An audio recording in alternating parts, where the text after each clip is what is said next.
O protagonista pode ser qualquer coisa, pode ser inclusive uma planta. Se você der a vida necessária a ela para interagir com o leitor, ela passa a ser um elemento muito interessante para se trabalhar.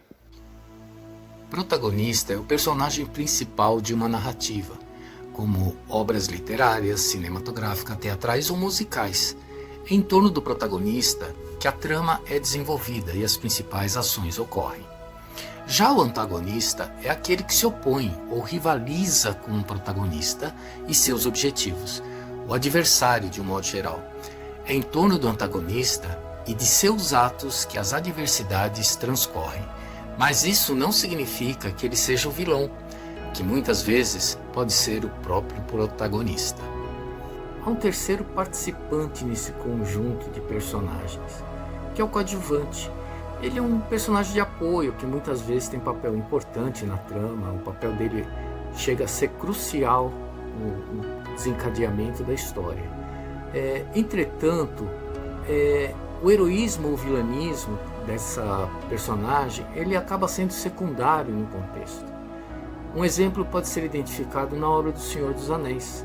Enquanto Frodo é o protagonista, Sam, Merry e Pippin são coadjuvantes. Todavia, Sam, ele é o amigo mais próximo, então ele é um coadjuvante mais importante no contexto do que os demais. Enquanto isso, o antagonista é o Sméagol, my precious. Ele acaba sendo o vilão da história, que no caso é o antagonista. Édipo Rei, ele é formado pelo protagonista, que é o Édipo, antagonista, que é Jocasta, e um coadjuvante é Caronte, o irmão de Jocasta. Portanto, tio de Édipo. Outro exemplo a gente tem no Harry Potter. O Harry Potter, ele é o protagonista, o Voldemort é o antagonista, o Dumbledore, ele é um coadjuvante. Entre outras obras clássicas na televisão, nós temos, por exemplo, o Zorro. Tinha o protagonista com o Dom Diego, o jovem que depois ele se transformava no Zorro para defender os pobres e inocentes e indefesos. Na primeira temporada, o antagonista era o Capitão Monastário, né?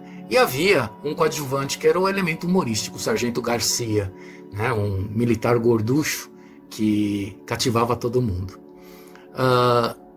Outro exemplo que nós temos é Piu Piu e Frajola, né? Nós temos o protagonista, o Piu Piu, né? O antagonista, o Frajola, e a vovó acaba sendo coadjuvante. No cinema, como exemplo, nós temos o filme O Silêncio dos Inocentes, um clássico imperdível.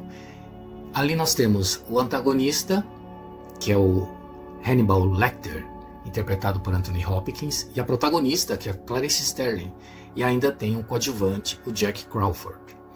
Outro exemplo é o Drácula, né? Tradicional Drácula, personagem muito conhecido. O protagonista é o próprio Drácula, veja que ele é o vilão da história. O antagonista é o Van Helsing, né? Que o pessoal conhece muito bem de um filme que foi gravado posteriormente, mas na história original ele aparece, né? O Van Helsing como inimigo, o caçador de vampiros.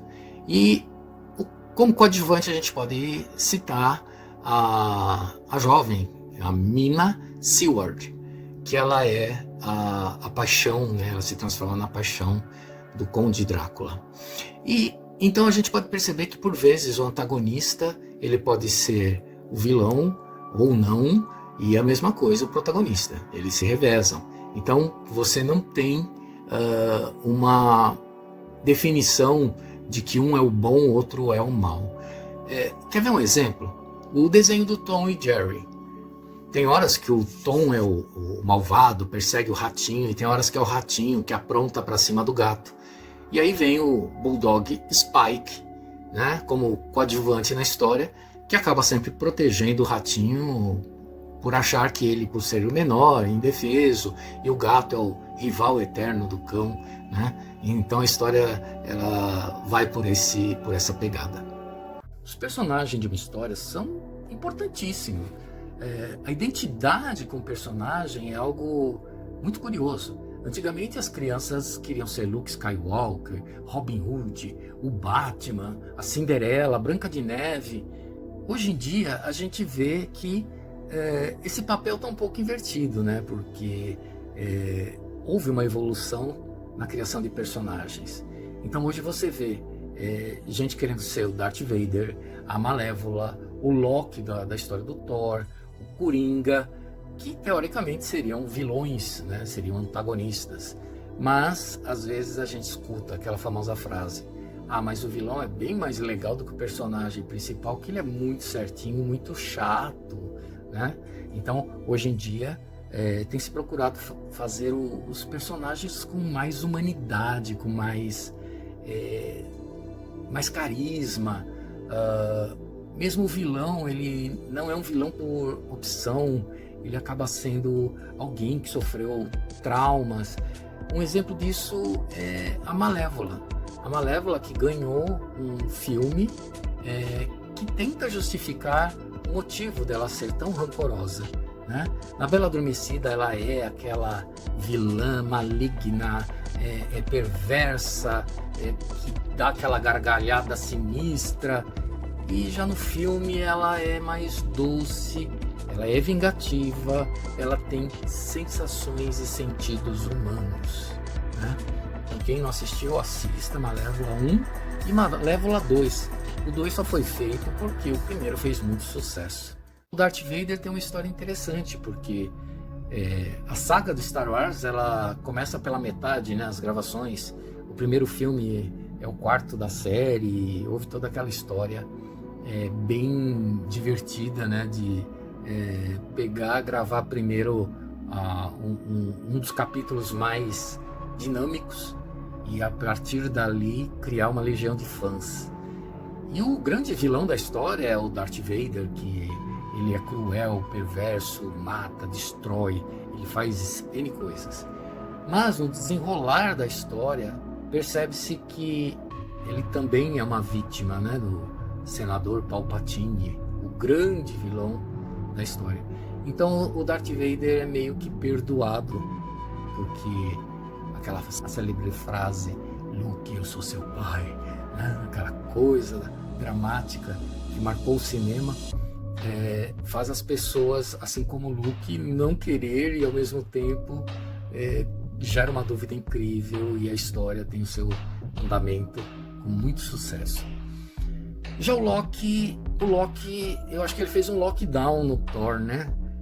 Porque ele se sobressaiu daquela imagem do Thor que aparecia nos desenhos antigos, né? Então o Loki acabou ganhando até uma série, né, na televisão, pela Disney, e o sucesso que ele faz nos Vingadores é algo incomum. Em contrapartida, o Coringa, né, que durante muito tempo ele foi trabalhado nos filmes do Batman, né, porque teve várias regravações de histórias do Batman, ele não tinha tanto apelo até o Heath Ledger fazer uma interpretação magnífica desse personagem em 2008, que foi capaz de gerar um desejo muito grande de saber a história desse personagem. E Joaquin Phoenix acabou gravando, né, fazendo o papel do Coringa. O Coringa também é um caso de encantamento de vilão que encanta, apesar de tudo, apesar de toda conflito psicológico que ele tem. Então mistura um pouco de pena, um pouco de raiva, um pouco de simpatia, de antipatia e todas as qualidades que a gente pode colocar. Então você percebe que às vezes a construção do personagem ela vai dando uma força, um fôlego para ele. Isso é porque o ator sabe contar a história, o roteirista sabe contar a história, o diretor sabe contar a história.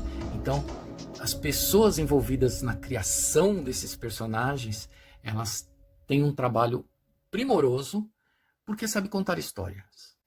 Então a gente pode concluir que o protagonismo, ele depende muito da concepção do personagem por parte do ator. Às vezes um ator cai numa cilada, passam para ele um roteiro muito ruim, um personagem mal concebido, e ele tenta corrigir de todas as formas, mas mesmo sendo talentoso, ele se arrepende do trabalho. Quem não se lembra da Halle Berry e a questão do filme A Mulher Gato? Nossa, a Mulher Gato ali, só dando com o gato morto na cabeça até fazer miar. A própria atriz concorda com isso e se arrepende amargamente. Outro é o Ryan Reynolds, que interpretou Lanterna Verde. Meu Deus, que Lanterna Verde mais ruinzinho, né? O Lanterna Verde aí, ele tava meio apagado, essa lanterna, né? Ou com a bateria fraca. Em contrapartida, existem obras que se tornam clássicas. Às vezes uma cena ela se torna memorável porque o ator ele consegue fazer dar nó em pingo d'água. Vocês se lembram da história do Charlie Chaplin, quando ele pega 2 pãezinhos, espeta um garfo em cada um e realiza uma dança memorável? Vamos vê-la?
Note que para caracterizar esse personagem, o Chaplin recorreu a uma coisa que é importantíssima no processo de contar histórias: a maquiagem.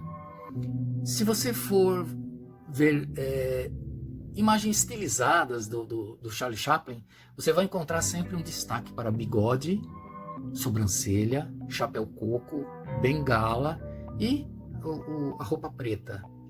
Então, a maquiagem branca era essencial para isso e permitia a ele ressaltar expressões. Então, o movimento da sobrancelha, do bigode. Mas se a gente for lembrar, o Chaplin, no fundo, ele era um grande mímico. Ele fazia muitas expressões.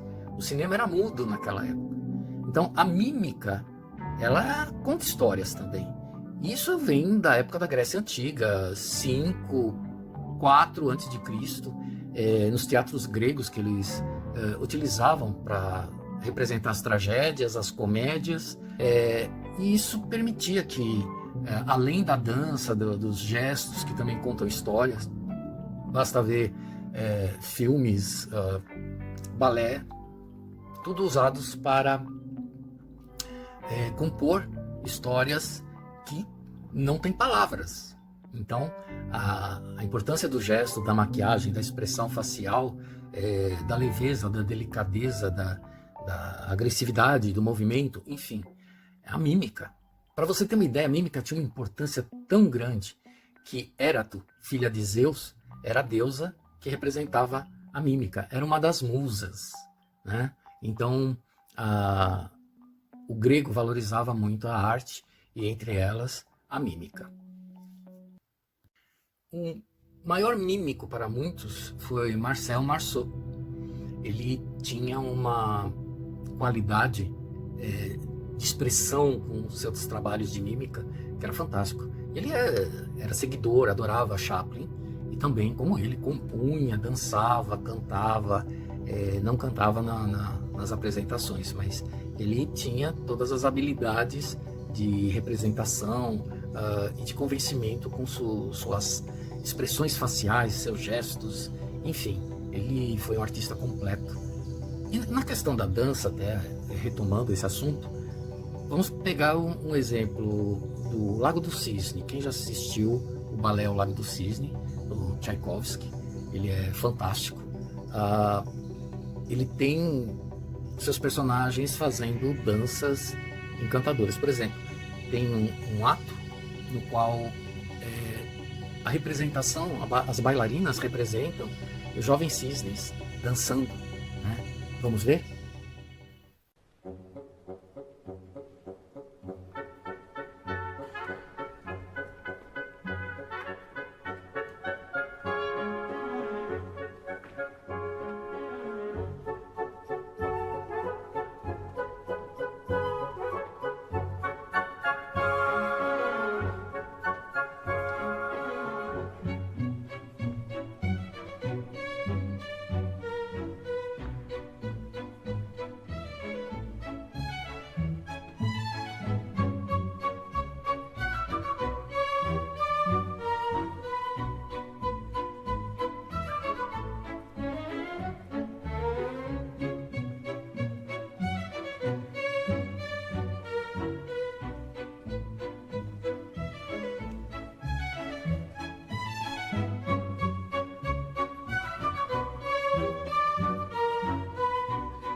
Então é perceptível que, mesmo no balé, a maquiagem ela tem sua importância para ressaltar expressões.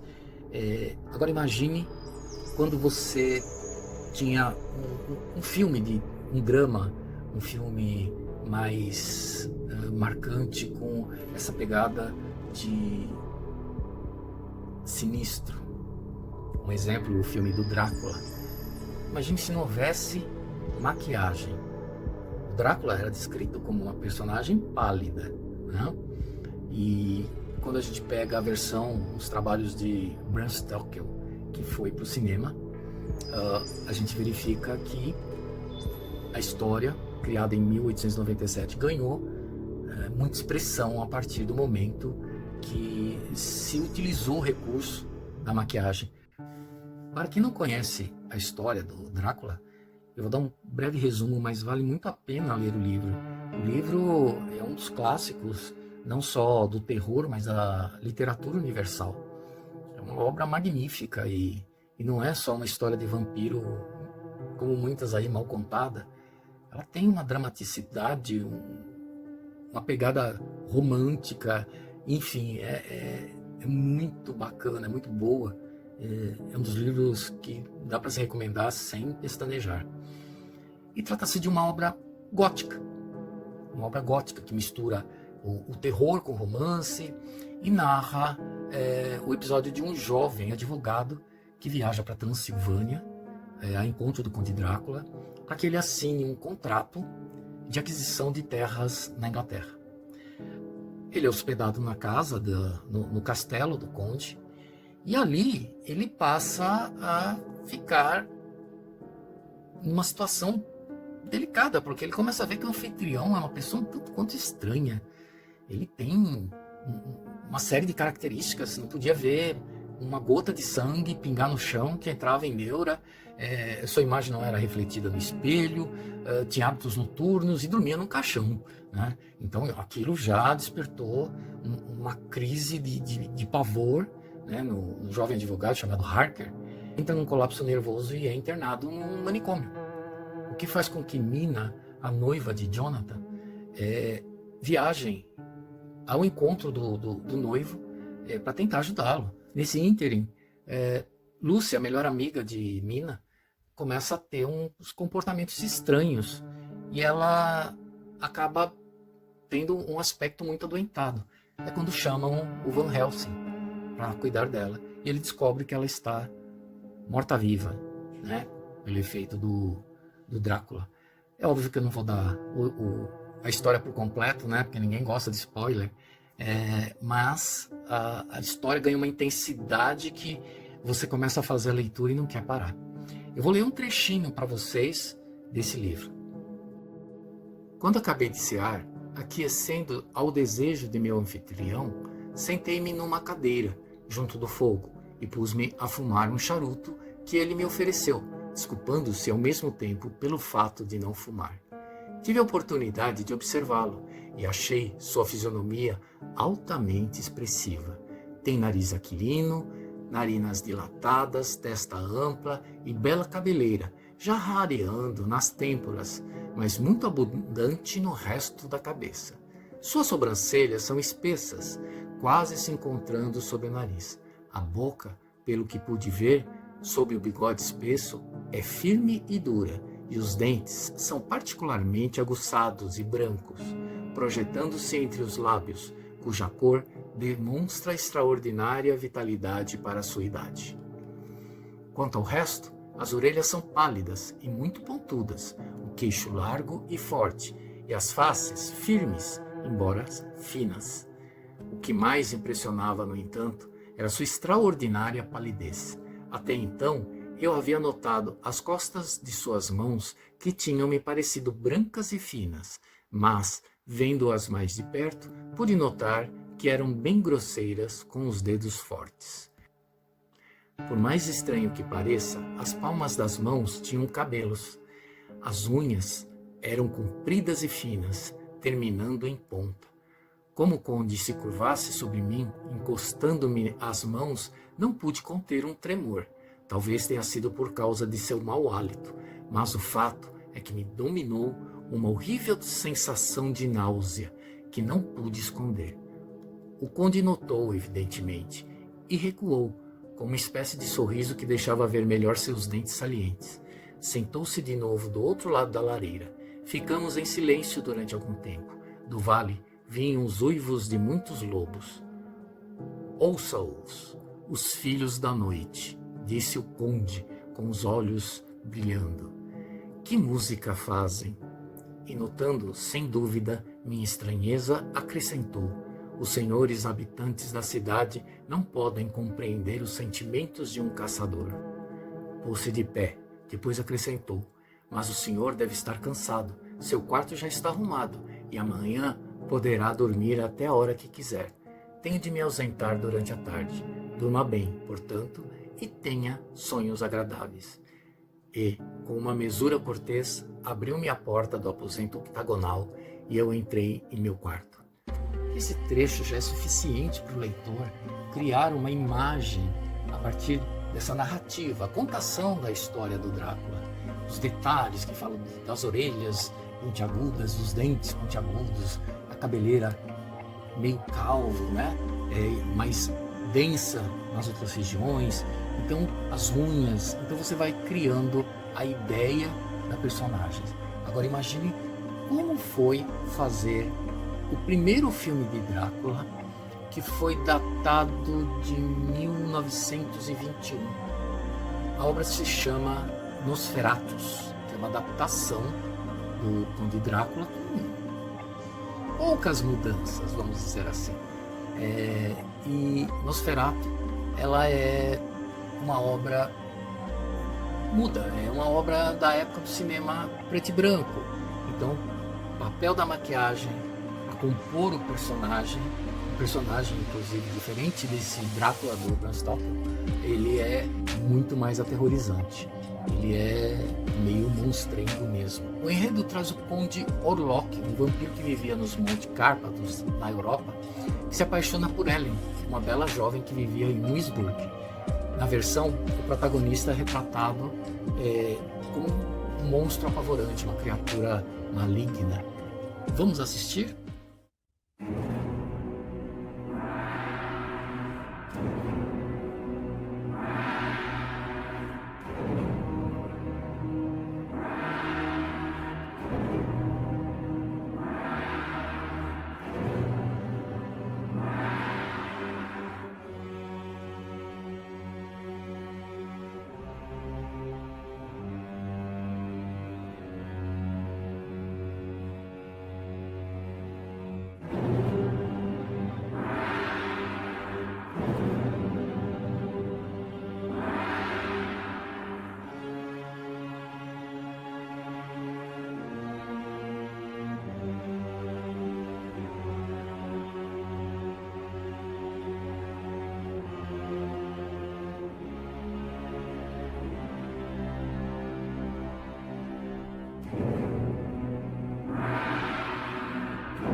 apesar de Nosferatu ter se transformado num grande clássico da história do Drácula, há uma versão ainda mais aclamada pelo público, conhecida por causa da interpretação de Bela Lugosi, é o Drácula de 1939.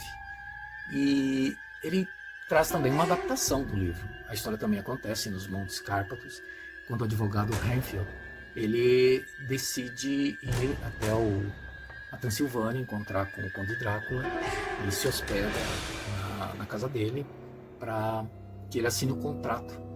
E ele acaba sendo dominado pelo Drácula e se transforma num servo e vê o Drácula como grande mestre. E Drácula convence o seu servo a levar o seu caixão para Londres, num navio. E quando esse navio aporta, apenas o advogado está vivo. E ele se alimentou dos ratos do navio, de pequenos seres, e o restante da tripulação está morta. E então o Drácula ele acaba escapando, enquanto o advogado é preso, colocado no manicômio. Ele escapa e começa a fazer suas vítimas em Londres. Drácula se apaixona pela filha do responsável pelo sanatório em que o seu servo se encontra. Essa jovem chama-se Mina Seward e ela é dominada por ele, é levada, ela sofre pelo encanto dele. E a hora que isso é percebido, o pai dela, entre desespero, chama o Van Helsing para tentar ver o que está acontecendo com a filha. Ele não entende, ela está com um comportamento incomum. E ele vai atrás, tentar descobrir o que acontece, junto com o irmão John, o irmão de Mina. E na caçada do vampiro, quando eles encontram Drácula, ele está dormindo ao lado de Mina em um caixão. Então Van Helsing enfia uma estaca no coração de cada um e Drácula morre. Mas Mina, como ainda não estava com todo o processo de conversão para vampiro concluído, ela se salva, apesar da estaca no coração. O filme fez muito sucesso e até hoje também é um clássico que quem gosta de filme antigo, tudo, é uma boa pedida.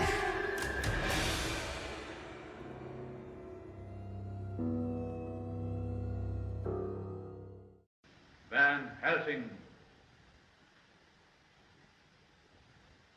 Now that you have learned what you have learned, it would be well for you to return to your own country.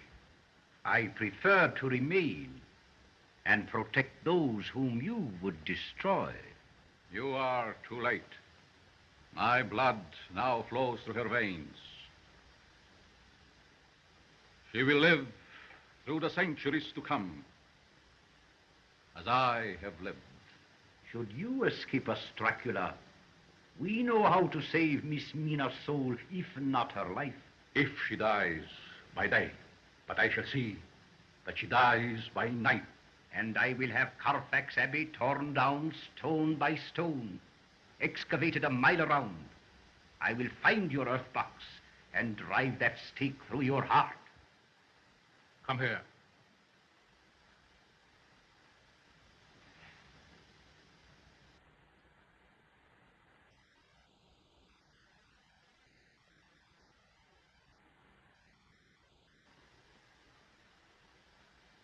Come here.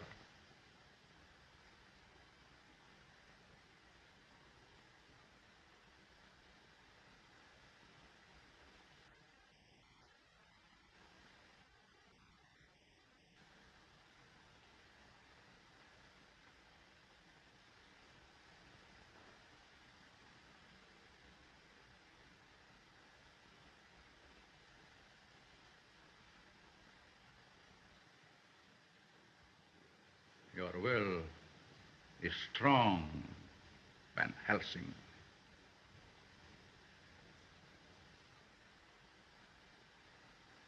More Wolfbane?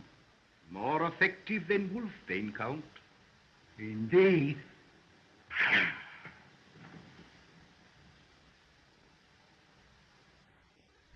Sem dúvida, o Drácula e outros vampiros agradaram bastante o público e deram origem a várias outras obras derivadas da proposta. O próprio Drácula é uma versão da história de vampiros, que já é bem mais antiga do que a própria história dele. Mas muitas das definições do vampiro moderno vêm do livro de Bram Stoker. Foram inúmeras regravações para cinema, por exemplo, ou criação de obras derivadas. E tem aí os crepúsculos, opúsculos, rapaz mostrando os músculos nos filmes, enfim, tudo em função de um enredo que cai do gosto do povo e se transformou em um grande blockbuster. Agora, por que encanta? Porque o ser humano gosta dessas questões de tentar descobrir mistérios, né? Não é de hoje. A mitologia grega, por exemplo, tentava justificar o que não se conhecia a partir de obras divinas. Zeus é a representação do deus do trovão. Ah, mas e o Thor? O Thor é da mitologia nórdica. Da mesma forma que Yansan representa os trovões, né, nas religiões de origem urubá, e que os católicos atribuem a Santa Bárbara. Então cada um tem a sua interpretação. O mesmo fenômeno é interpretado de várias formas. E agora você imagina o que acontece com outras características. Por exemplo, como explicar uma pessoa com hipertricose?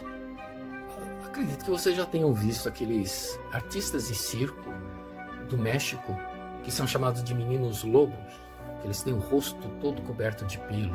A família inteira tem essa característica de hipertricose. Uma pessoa desse tipo, há um tempo atrás, quando ninguém conseguia explicar o que era, que deveria se esconder de todo mundo na mata ou andar pela noite para não ser reconhecido e não ser julgado como uma obra do demônio, né? Facilmente era entendido como um lobisomem. As bruxas, que nunca existiram, elas receberam essa característica porque as pessoas queriam dominar a mulher, deixar ela submissa para que ela não tivesse nenhuma atitude, então ela era perseguida como bruxa. E aí deixaram uma vassoura, já que a mulher era reservada ao atributo doméstico, como sendo o instrumento que ela usava para voar, aterrorizar, e aí associa os trabalhos que muitas vezes eram ervas usadas como medicamentos, tudo bruxaria. Nada poderia ser feito. O gato preto era marginalizado, tadinho, né, perseguido, porque diziam que era das bruxas. Enfim, o rótulo, né, era muito fácil. Nasceu ruiva, vai para a fogueira porque é bruxa. É muito imaturo isso, né? Mas tudo bem, faz parte da história humana. A ignorância sempre conduziu interpretações erradas e ações piores. Mas para falar disso, eu acho que é legal vocês conhecerem o livro O Manual do Caça-Fantasmas. Eu escrevi esse livro pela curiosidade mesmo. Queria saber qual que era a razão científica atrás de cada um desses fenômenos, né? O entendimento da criação desses personagens. Então tem essa questão da hipertricose, a questão da porfiria, de gente que precisa se alimentar de sangue e por causa de uma anemia muito profunda, e que isso dava margens ao entendimento de que era um vampiro. Eram pessoas pálidas que se escondiam também, não podiam tomar sol. Então esses links vão dando a liga necessária para entender o conceito da onde que se tirava a ideia do vampirismo, né? Ou até o fenômeno de Galvani, que ele descobriu que se desse choque em pernas de rãs mortas, ela se contraía, mesmo quando ela fosse retirada do corpo do sapo, né, da rã. Isso foi o gatilho para que a obra do Frankenstein fosse criada. Então a ideia de dar um choque em pedaços de pessoas mortas para compor um novo ser veio desse conceito da ciência.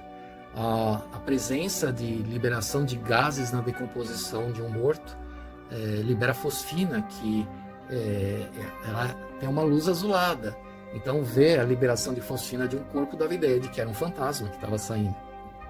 Enfim, o livro traz vários fenômenos e debate sobre isso, provando por A mais B que a ciência consegue explicar o inexplicável e que o ser humano, quando está diante do inexplicável, tenta e tende a atribuir isso a questões de fé, de religião ou até de criaturas malignas. Muito legal, né? Mas vale a pena ler esse livro, Manual do Caça-Fantasmas, que eu publiquei pela editora Uirapuru. Embora muitos achem que a mímica e a maquiagem perderam a sua parceria, né? Nos dias de hoje, isso é um engano. Vocês já devem ter visto muitas pessoas pintadas, às vezes de prata, de dourado, ou até caracterizadas de palhaços ou outros personagens em semáforos, fazendo seus números, se apresentando por algum trocado, para ganhar alguma coisinha. Então, esses são os mímicos de hoje em dia, populares, que aparecem e utilizam esse recurso para fazer a pessoa rir ou para encenar alguma coisa. Em resumo, não importa se você é um ator, se você é um mímico, se você é um maquiador, se você é um cenógrafo, se você é um diretor de cinema ou um escritor. Vocês são contadores de histórias. E o contador de história, ele não é um profissional que surgiu agora. Hoje se tem a ideia de que o contador de história ele é uma pessoa que lê livros para criançada. Mas ele vai além disso. Se você for pensar na época de Esopo, por exemplo, contava suas fábulas. Ele era um contador de história. E as suas fábulas, com as morais todas, elas fazem parte desse tipo de atividade. As vovós que contavam histórias, as vovós que passavam o tempo todo, as mães e pais que contam aventuras, na época que a escrita ainda não estava bem desenvolvida, as rodas de griot, muito comuns na África, em que a história do próprio povo é passada pela oralidade. E tem aquela questão, né, que se não há o registro escrito, quando se conta a história, o contador ele pega os pontos principais e põe uma narrativa em cima, que de repente contribui para que uma coisinha ou outra modifique. Então o tempo lapida a história na boca do contador de histórias. Hoje em dia nós temos a escrita e se pode fazer uma leitura do livro, mas isso é uma coisa pouco comum, porque normalmente se faz uma interpretação. O contador de história interpreta. Quando a televisão começou, por sinal, os programas infantis tinham contadores de histórias. Tinham alguns, até nos anos 70, começo dos anos 70, tinha um programa chamado Carrossel na TV Bandeirantes. E ali, além de passar os desenhos animados, que não havia tanta fartura de desenho animado quanto hoje, tinha pessoas que contavam histórias, desenhando. Então eles ilustravam a cena e iam contando as histórias. Então, existem vários tipos de contadores de histórias na história. Obviamente, a gente depara com estilos diferentes e propostas diferentes. Hoje, o contador de história sofre preconceitos de algumas pessoas que não entendem a sua função, sua proposta de trabalho. É uma pena, porque é um profissional importantíssimo. Ele serve para instigar quem está ouvindo a história a construir a sua própria imagem da história. É diferente de um filme que a imagem já vem. Então, ele é um elemento que permite a criação de imagens, estimula a criatividade das pessoas na interpretação. E existem tipos diferentes de contadores de histórias, como nós vimos. Os mais comuns são os que fazem as narrativas, os que protagonizam e os que misturam essas duas técnicas. E para completar esse trabalho, para falar do contador de história, nós vamos fazer uma entrevista com uma contadora de história muito renomada, que é a Maristela Papa. Ela trabalha com esse instrumento cultural com uma destreza incrível, tanto que ela tem prêmios, ela tem uma série de trabalhos reconhecidos.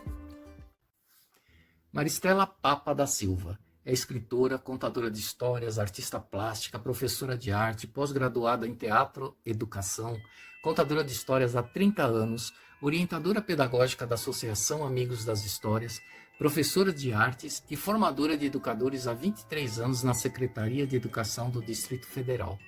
É também coordenadora da pós-graduação A Arte de Contar Histórias na Faculdade FAC do Distrito Federal. Criadora do curso Xadrez para Educadores na EAPE e responsável pelo seminário Cirandeira das Artes.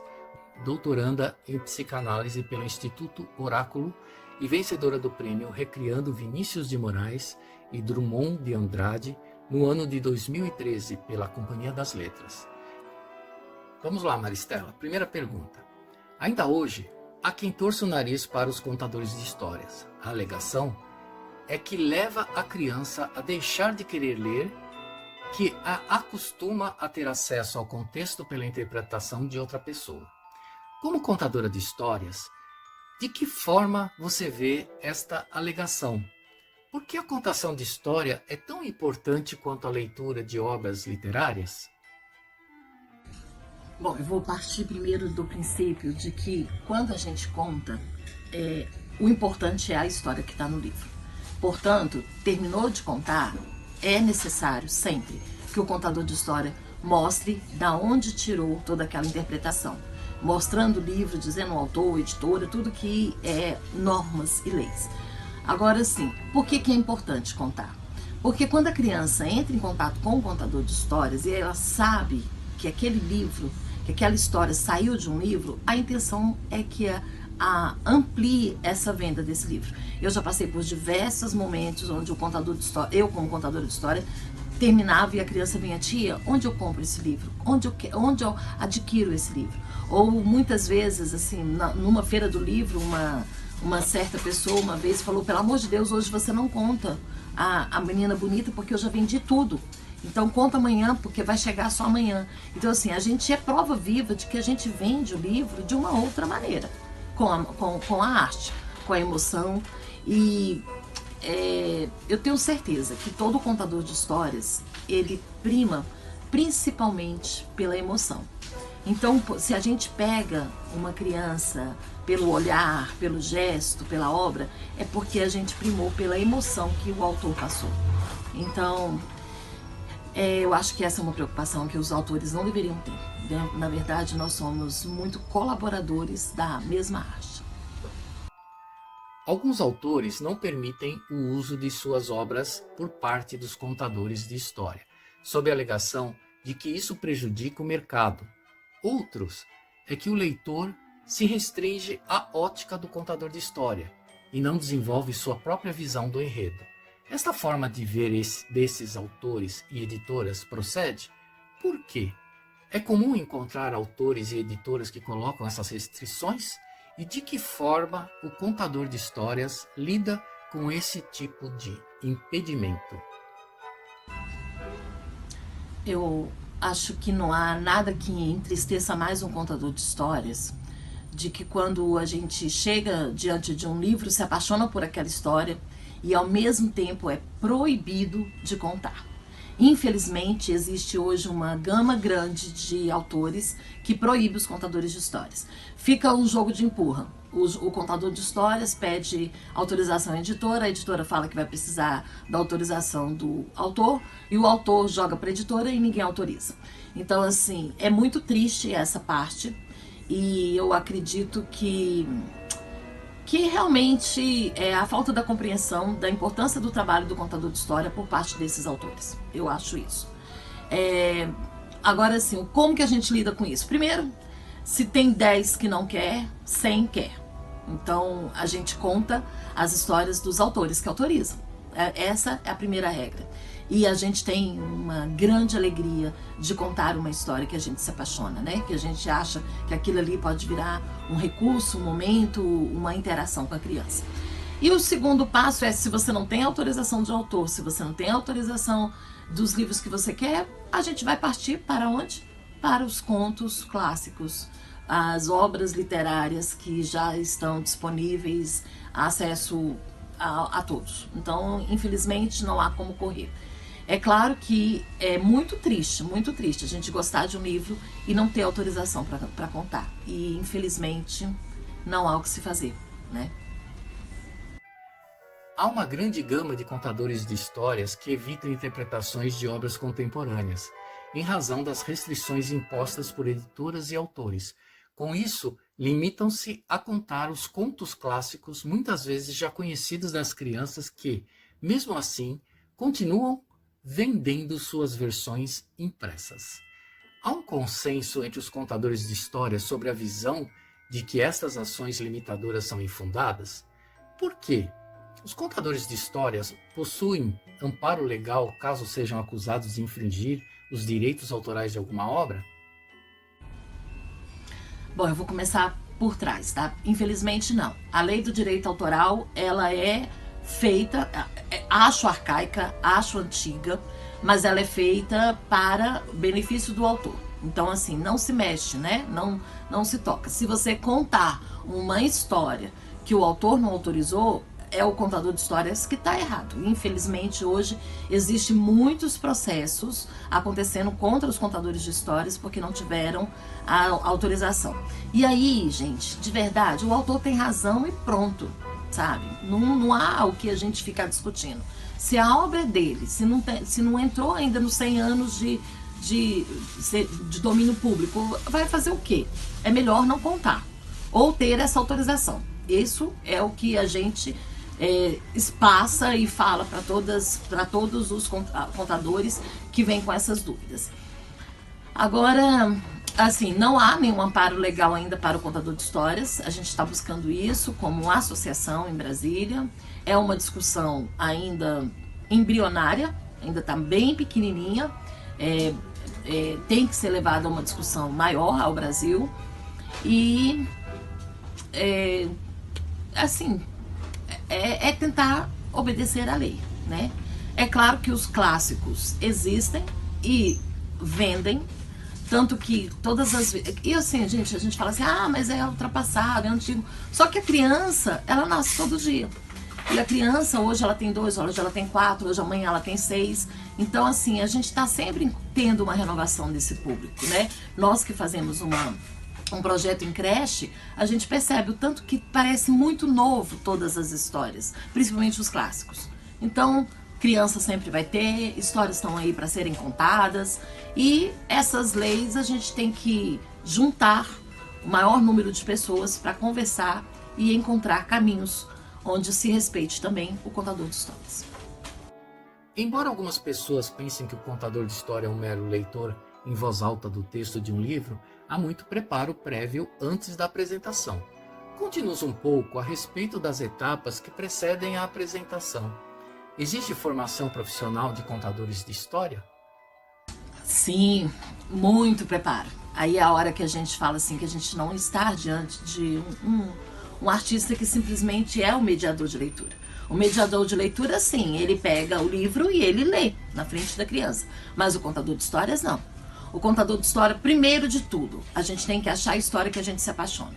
É aquela fala da Cleo Bussato que diz que a história é que te escolhe, é isso. Então, primeiro é esse processo de encantamento com a história. Depois a gente vai pensar em como contar isso. Vai usar recurso? Vai usar figurino? Vai usar cenário? Vai ter adereços?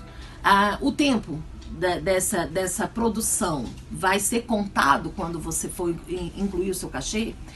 Tem mais. O tempo de ensaio. Quantos dias eu vou precisar, quantas horas eu preciso de ensaiar para que aquela história esteja dentro de mim, decorada, para ser contada, recontada. E aí tem vários fatores. Então tem a aquisição do livro, que não é barato. O contador de história paga caro também.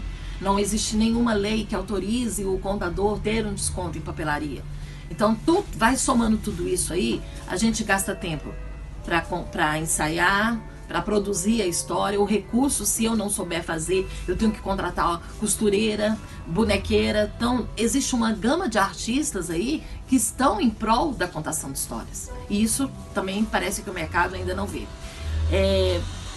Quanto à formação, sim, existem vários cursos, vários contadores que já ensinam suas técnicas já vivenciadas, experimentadas, e existe também cursos mais profissionalizantes. No caso, a Associação Amigos das Histórias tem uma parceria com uma faculdade e a gente oferece a pós-graduação em a arte de contar histórias.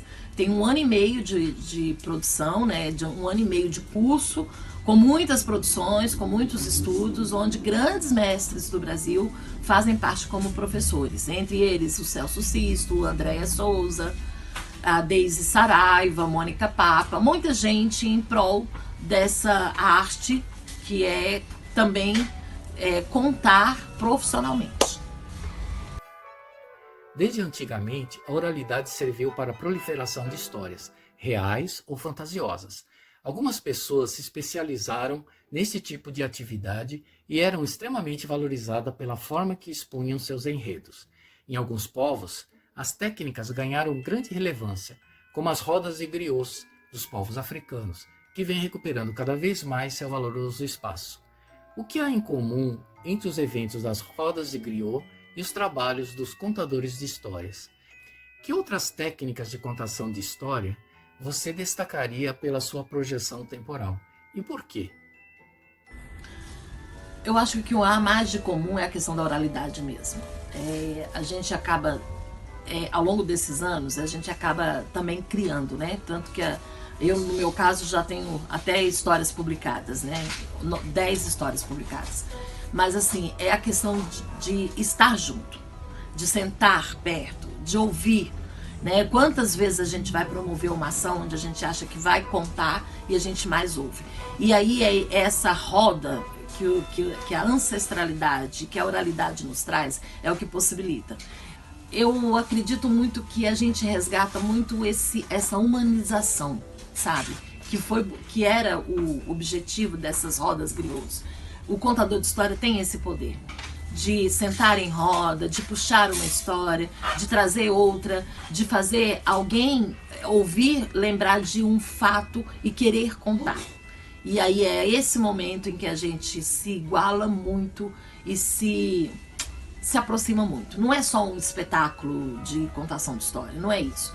É aproximar, é humanizar, é trazer o outro para perto das suas vivências e das suas experiências. Porque o contador de história também é isso, né?